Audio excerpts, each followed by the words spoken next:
So good afternoon, everybody, and welcome to my talk. My name is Giuseppe Maxia. I work at VMware. I've been working for a long time with MySQL and databases. I'm a member of the MySQL community. I have a blog and a Twitter account with DataOps. And I want to make clear that what I do at my company has nothing to do with this. So if something goes wrong, blame me, not my company. And also, I don't work for Oracle. Did you put on? See? Okay. Even though I used to. So, Dbdeployer. Who is using Dbdeployer? Okay, the rest, please start using this today. No. No, not now. I'm still using MySQL Sandbox. Okay, you should evolve, upgrade. You should upgrade. So what is Dbdeployer? It's a command line tool that has no dependencies. So this is the main reason why I changed from MySQL Sandbox that was a Perl application that was quite difficult to install to Dbdeployer that just works. You just need to get the executable. As an interface similar to Git or Docker, so you just run commands that way.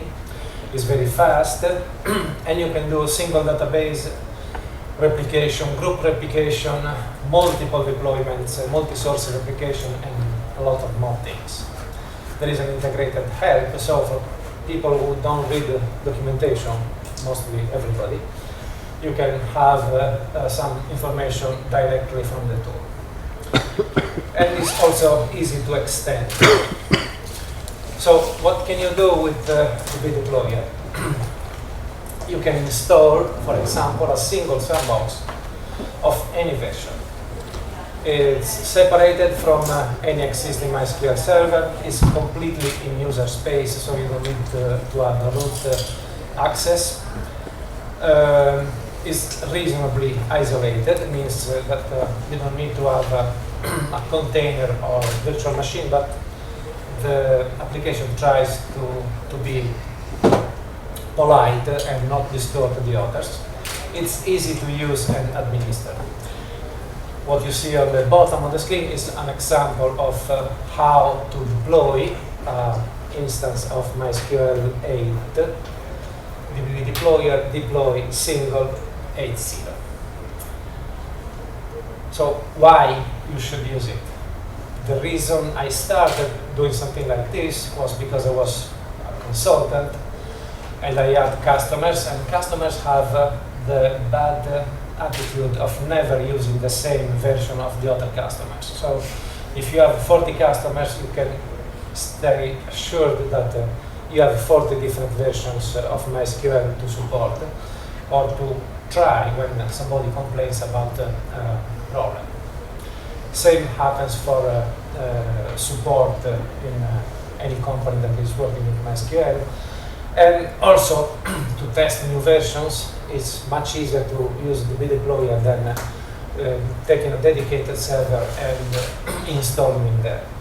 Also for reporting bugs, it's very convenient to have a tool that tells the people who have to deal with the bug, just run this command with Dbdeployer, and then you can have the situation where you can reproduce the bug.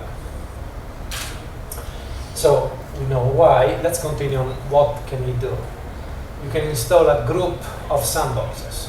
A group of sandboxes could be any number of sandboxes that have the same version, but no relationship among them. And they have active binary logging, and you can use this just to start your own testing with something that requires more than one server, and then you need to configure them manually. Then, when you know what you want to configure with, for example, replication, you can ask Dbdeployer to deploy replication for you. So if you say, Dbdeployer deploy replication 8.0, it will create for you one master and two slaves. And you can say also, I want more than two slaves, I want GTID enabled, a lot of more things that are available.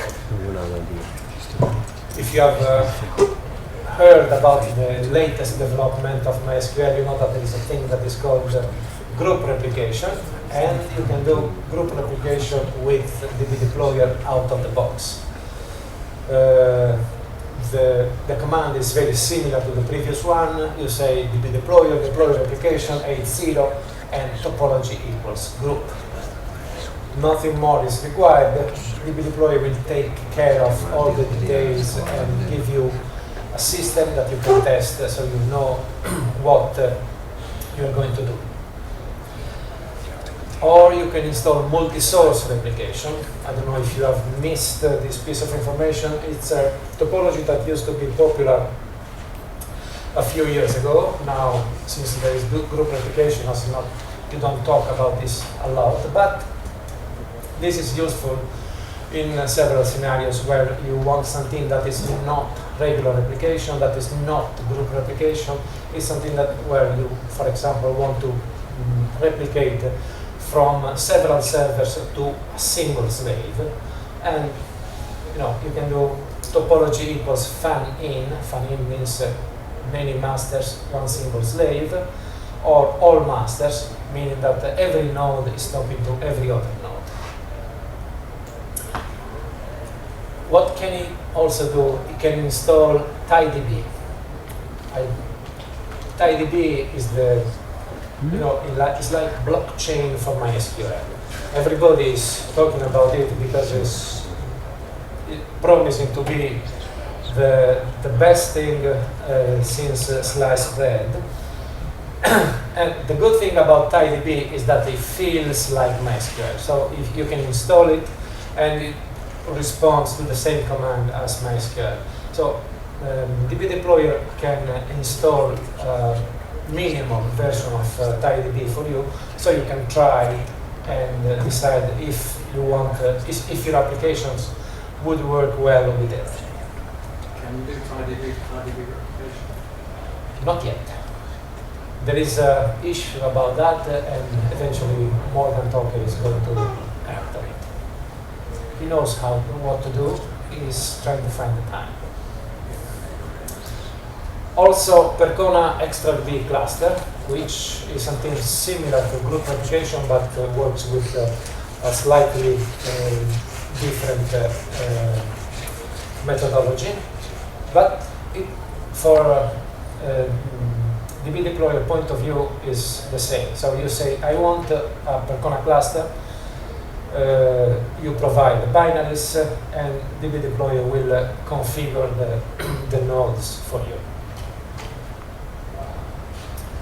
Also MySQL cluster, the MDB, so the first cluster that was created in the MySQL world. And you can deploy this with Dbdeployer. You just have to get the right binaries and indicate what topology you want. Yeah?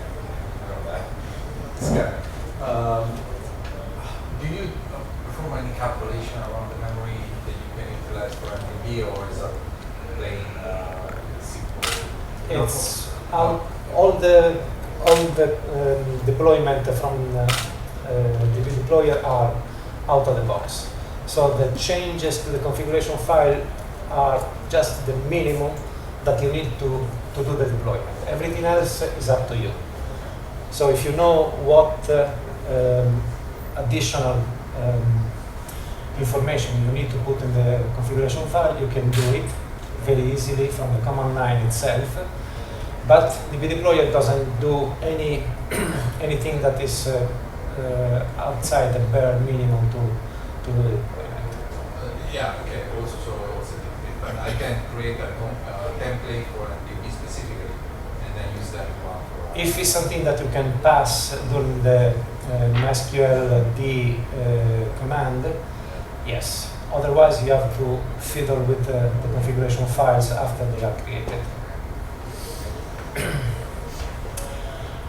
What else? Once you deploy these very different things, if you did that manually, you would need to remember which port you are using, which directories, and then run probably very complicated commands to use. Instead, Dbdeployer creates a single directory for you and several simple scripts that we are going to see that allow you to use the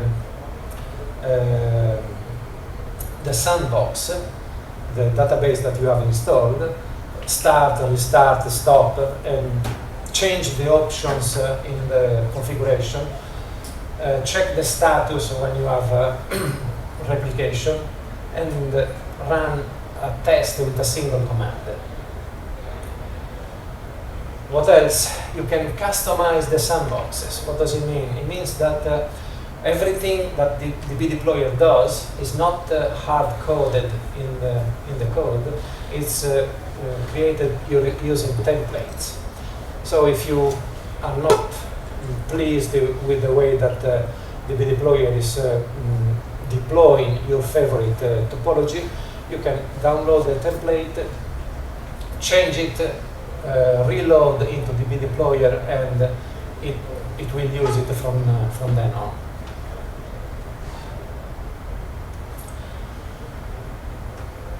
In addition to that, Dbdeployer finds free ports automatically.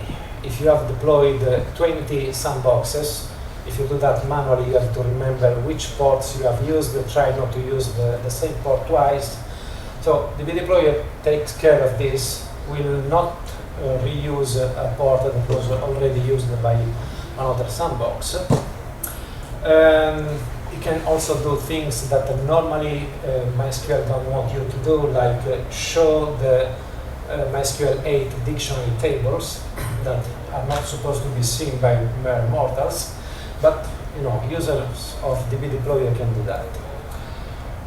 You can also run SQL commands before and after the grants are loaded into the database, so you can see what was the original situation, or you can run particular commands that need to have a virgin database. You can also play with the X protocol, so you can enable or disable depending on the version. How do you install it? Marco, pay attention, because this is where you fail usually. Thank you. You're welcome. So you go to the web page in GitHub. There is a releases tab. You get the binary for your operating system. Put this binary inside your path and then run it. So this is the GitHub page. You go to the releases. You see we have 77 so far, and get the files that are the right ones for your operating system. They are compressed just as to make the download faster. If you use Go, there is an even faster way of installing. You just do go get and the address, so it will compile Dbdeployer for your system and have it in your path. How do you use it? 3 steps. First, you download a MySQL binary tarball. MySQL binary tarball means one package that contains executables. So it's not the source code. Use Dbdeployer to expand the tarball. So you say, expand this, so it will make it ready for deployment. And then you start to create sandboxes. Let's see in practice. You go to MySQL downloads page, find the thing that you want to download. For example, this is for macOS. So you see compressed tar archive. Or for Linux, you get the binary, that is the one that contains the executables, or since very recently you have another choice for Linux, there is one thing that is called minimal tarballs. Look at this, you have 439 megabytes for the regular tarball, or the minimal tarball that is 42 megabytes. It took some convincing to, but finally Oracle, actually Fred did this. So you do the unpack once and then you deploy several times. So for example, in this case, you unpack the MySQL 8011 pack, and then you see that you have the version ready for usage, and after that you can run Dbdeployer deploy single and the version that you want to use. So the principles: get a MySQL tarball, deploy using unpack. Unpack using the command unpack, and then you start deploying. You can deploy with single, you can deploy with multiple, you can deploy with replication, and so on. So what else can you do? Now I explained to you how to do things manually, but recently I added some more capabilities. So once we add the minimal tarballs available, I put a new command. The command is called downloads, and the first thing that you can do is do a downloads list, so you can see what is available to be downloaded immediately. Then you can say, give me the version that I need. So I can say download get MySQL 5726 tar xzip. And this will download something. This is for Linux, by the way. That is a very quick way of getting a tarball in your system.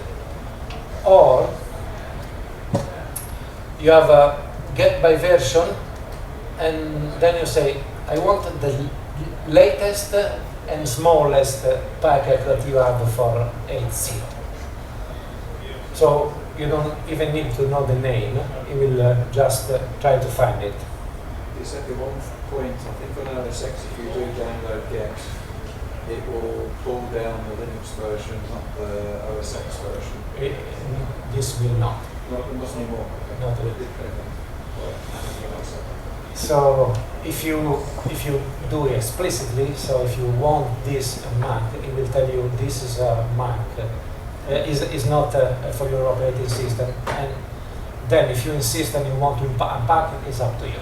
Okay, maybe I did something wrong.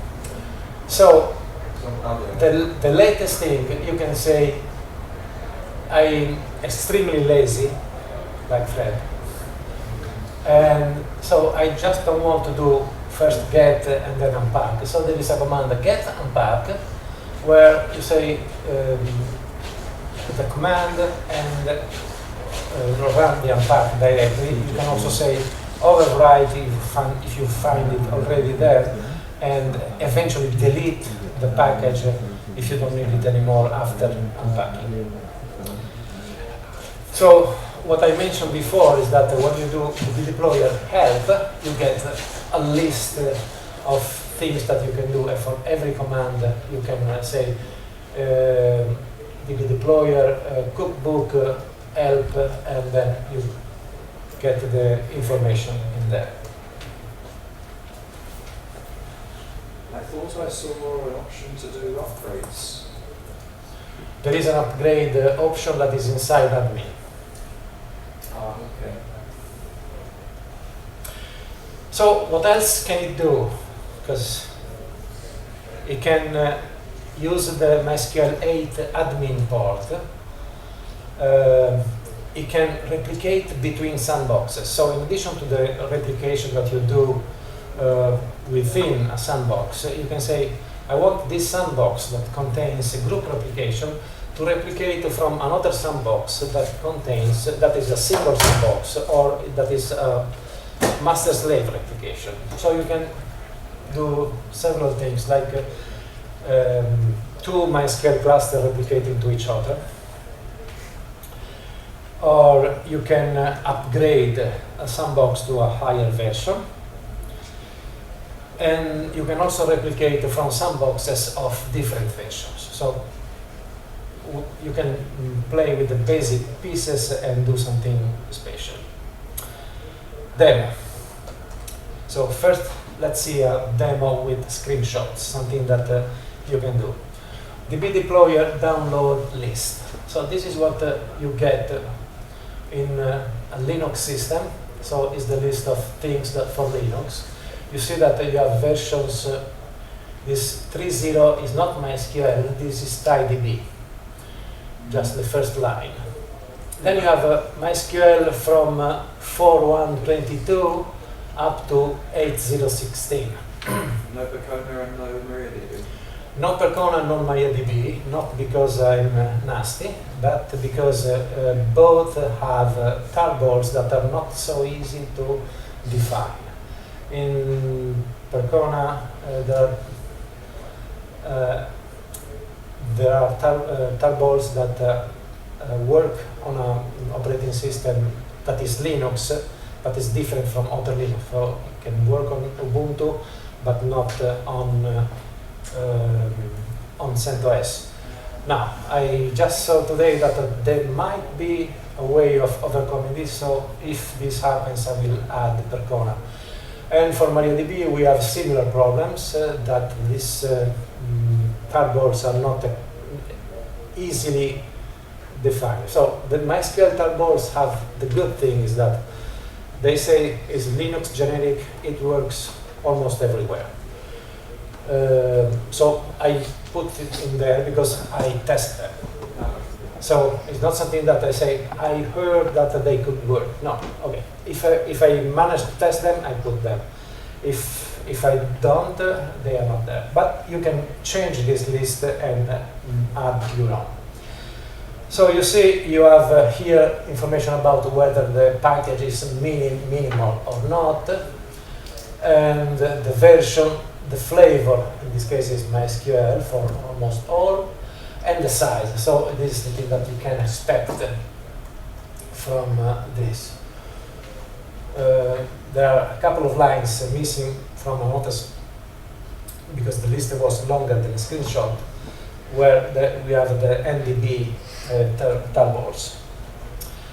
So what can we do? These are commands that I have executed inside a container that had nothing.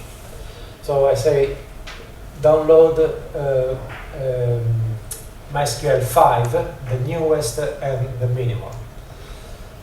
So it will download, and at the end it does a checksum check. So it will compare the checksum of the file that has been downloaded with the checksum that is recorded in the tarball list. So if you look at the tarball list in your computer, you will see also the checksum information. The same thing I do for 5.1, 5.5, 5.6, 5.7, and 8.0. So in the end, I download every version, and then for every version, I do the unpack.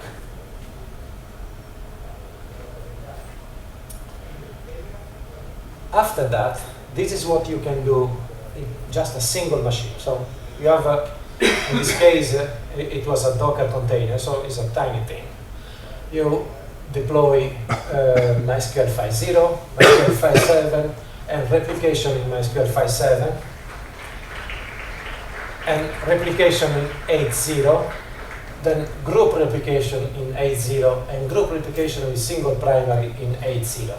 So you have quite a lot of sandboxes that work without disturbing each other, and they can coexist, and you can use them. So when you do Dbdeployer sandboxes, you get a list like this, where you see that you have the the kind of, the name of the sandbox, the kind of sandbox in this case is a group multi-primary, the version, and then this list that you see, the huge thing, is the list of ports used. Why so many ports? Because MySQL 8.0 have ports for MySQL itself, ports for group replication, ports for MySQLX, and port for the admin port that is since a few versions ago. So this is why for 3 servers you have 9 ports there. The same happens for a group single primary, and then you have a bunch of simpler things. Any questions? Okay, so now this was the fake demo. Let's see a true demo.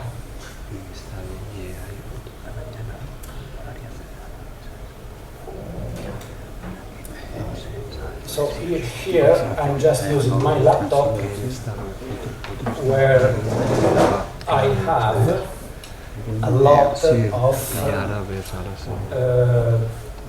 MySQL versions, Dbdeployers, versions.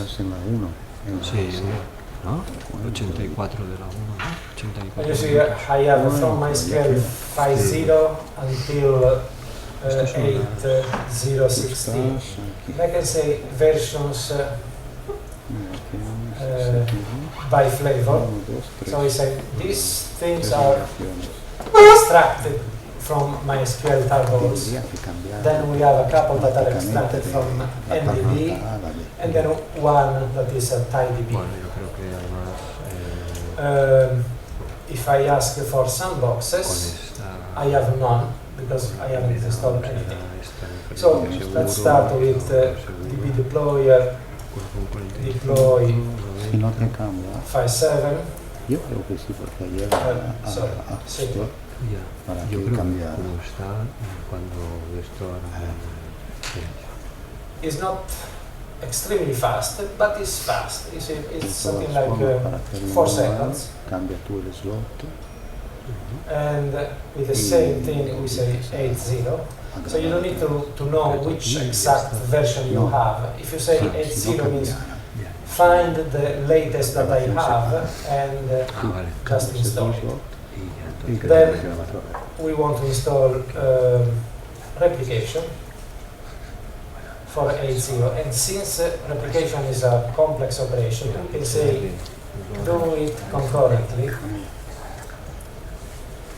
So it will install all the nodes at the same time and then run the initialization for the replication. This was not as fast as the single one, but you see, since the operation was concurrent, it was fast. Notice that I have now 4 nodes of the same version, but they are still all together. Let's do another one. Topology equals group. So now it's going to do something more, because group replication is a beast that requires more work. So we will quickly install the 3 nodes. After that, we will run initialize nodes, which is a set of commands that require just a bit of more time. And you will see that it does a lot of things and gives you the state of the cluster. The important thing here is that you have a primary, so this is a group replication with every node acting as a master. And one thing that you don't get when you use MySQL out of the box is this. The member IDs, so the database UUID, is not the usual unreadable thing, but it has been modified by Dbdeployer to be more user-friendly. So node number 1 has a lot of 1s here, and node number 2 has a lot of 2s, and so on. So you more or less can see at a glance where the nodes come from. Is that why there's only a limit of 9 nodes in the group replication, because they couldn't fit more? No. No. Screen-wise. Yeah, it wouldn't fit too. So, it would break the. if we do Dbdeployer because you have exadecimal sandboxes, you get some information like this. So you see, you have the name, the type, the version, all the ports that were used, the flavor, in this case is all MySQL, and the number of nodes, and whether it's locked or not. What is this locked? Locked means that the sandboxes by design are easily removable. But if you are doing some special work on them, you don't want to remove them by mistake, so you can lock them. There is a command, admin lock, and name of the sandbox, that will prevent Dbdeployer from removing the sandbox, even if you say explicitly to do it. So until you unlock it, this is reasonably safe. Of course, you can delete the disk, and the sandbox is gone. But it's a bit of protection against yourself. What's the logic between node 0 and the single? Shouldn't it be 1? Which one? Node 0 for the single. For the single, number of nodes 0, because every sandbox, the number of nodes belong to the sandbox. So the single node doesn't have any nodes inside. And in physical terms, the nodes are directories inside the sandbox directory. So every sandbox has been built in that way, so that you can either have no sandboxes inside or several sandboxes. If you do, then it's said that they are nodes, and this is the way you think about dependencies of the sandbox. So when you deploy something more complex than a single sandbox, so you have nodes when you deploy NDB, you have nodes when you deploy Percona cluster, or the master-slave replication, and so on. So for example, for 3-node cluster, it doesn't make 3 sandbox and connect them, but actually make 1 sandbox, and inside it makes 3 other sandbox. Correct. Every sandbox is, you have a global sandbox, and then you have several sandboxes inside. So let's have a look inside, because I said that you get from the sandbox something that gives you control, so you don't have to run complicated commands. So we have here a sandbox for 8016. It's called MSB 8016. So we do sandboxes, MSB 8016, and there is a command named use. Use is just a shortcut for use MySQL client with all the command line or all the options that are needed to work inside this sandbox and nothing else.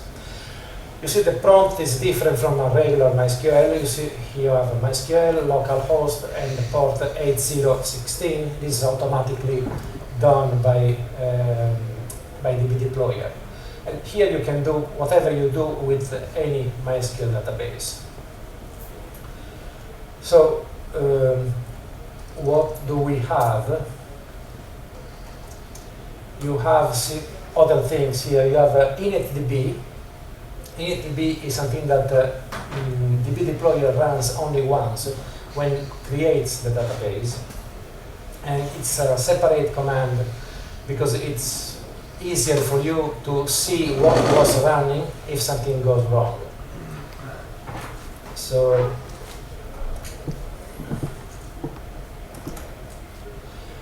inside, you see, this is what happens when you initialize this database.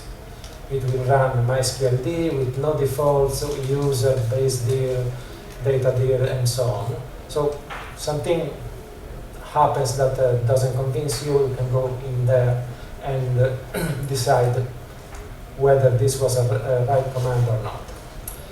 Then you have other commands to start and stop the sandbox.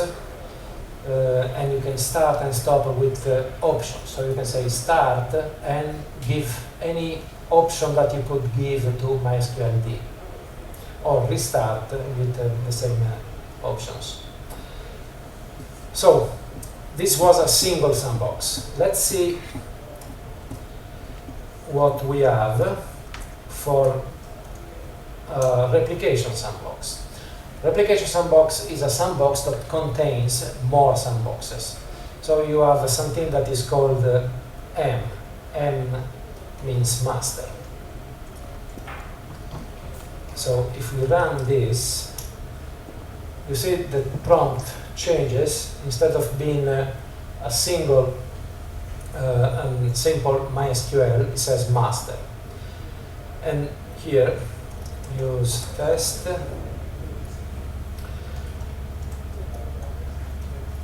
Create a table, and then you go to slave 1. You see slave 1 in the prompt. Use test and show tables, and you see you have T1 here. You can also say check slaves, and it gives you a summary of the replication. In addition to that, you have a command test replication that does something in the master and then checks if the slaves have received it. And every every sandbox that is somehow a replication in Dbdeployer has the same command. It works differently on master-slave replication or in InnoDB, but the result must be the same, meaning that you see that something happened in the master or the masters, if you have more, and every slave will have to try and prove that they receive what the master did. So inside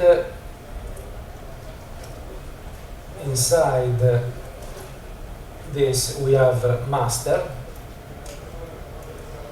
That is a sandbox that contains everything that is in a single sandbox, and then we have node 1 that is for the slave, and again you have everything that belongs to a system, to a single sandbox.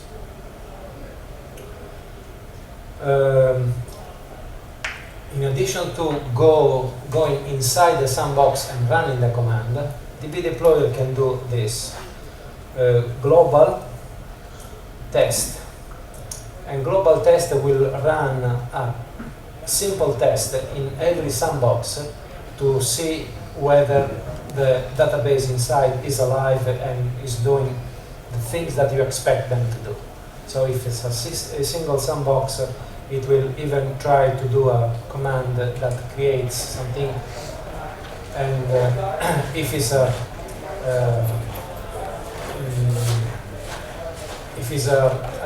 replication sandbox, it will only check that the database is working.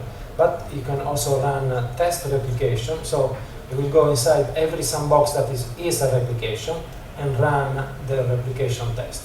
You see that we have here two things that look different, because one is in the master-slave replication and the other one is a group replication. So in the group replication that you have 3 masters, you see that there are 3 tables being created, one for each node, and instead in master-slave replication there is something done in the slave and something else done in the master. Something done in the master and everything else that is done in all the slaves. Good. So, back to where we started. You can demo it yourself. There is one command that was created recently that is called Dbdeployer cookbook. Inside the cookbook you have a bunch of examples to do things like you can create a multi-primary group replication sandbox. You can do replication between two NDB clusters, or you can replicate between group replication and a single sandbox and other things like that. So if you want to demo spectacular things, you can try. There is one cookbook recipe that is called upgrade, that if you have everything in your computer, it will upgrade from version 5.5 to version 5.6, then the same thing from version 5.6 to 5.7, and from 5.7 to 8.0. Every time it will update a table, and in the end, when you look at the table in the resulting MySQL 8.0, you will find the table that contains records from 5.0, 5.5, 5.6, 5.7, and so you have proof that the upgrade was successful. Dbdeployer uses something that is called semantic versioning, meaning that changing the version means something. So the thing that has never happened so far is changing from 1 to 2. This means when the deployer has something that is backward incompatible. A thing that has happened a lot is when you have new features. So you go from 1.21 to 1.22. Currently we are at 1.33.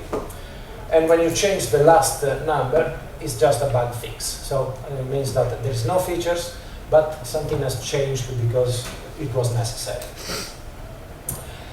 Finally, if you haven't heard it before, Dbdeployer is open source. It's we accept contributions. There is a large contributing file that explains how it works. Please read it, and if you have ideas, contribute. And we have possibly 1.5 minutes for questions. Not Marco. A Dbdeployer self-update would be convenient. Say that again? A Dbdeployer self-update to check itself and see if it needs to be updated. Dbdeployer self-update. Because then you don't have to go and check anything. You can just say. Theoretically, it could be done. I have done this before. I don't know if I want to do it. Okay. It's a security issue. It calls home. You don't want that. But if you want to do it, then if you want to do it, I will look into the. I will look into the. There's a page there about what the contributors have to do. So I will look into the pull request and decide whether we want it or not. The point is, if you contribute something, it must pass the test suite that at the moment has 19,000 tests. So if you don't break any of those, it's okay. It's okay. Okay.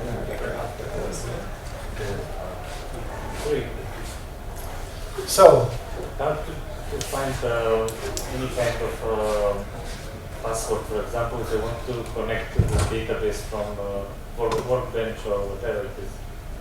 the passwords are public. There is in each sandbox there is a file that is called connection.json and connection.conf. So it's the same information in two different formats that are used when you want to connect from different software. So if you have a software that can read a configuration file or a JSON file, you can read that and get the host, username, password and port. so you can easily use it. Marco, you can have a question if you want. No. About users, you can also create your own users. You can also create your, if you don't want to use the default password, the user password, you have options that you can say, instead of the default user and default password, I want to use this user, this password, and it will create them for you. What I actually meant is you can also just run the m or the use command, create your user. Oh yes, but That you want, this will be too much work. You can do just directly in the command line. Or you can change I mentioned that we have a template, so you can change the template and say, instead of having this default, you have, you can take the password from a file that I created. So, you can modify mostly everything, not only the password itself, but also the way that the password is defined. So if you want to put a hard-coded password, you can just modify the template and say, the password, instead of being this, will be the result of reading this file or running this command. So you can make a random password if you want. And the way that Dbdeployer works, you don't even need to know that password. So if you put that random password there, it will be used.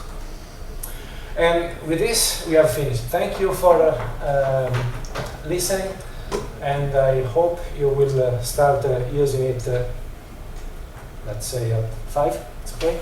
7 to finish today. Thank you.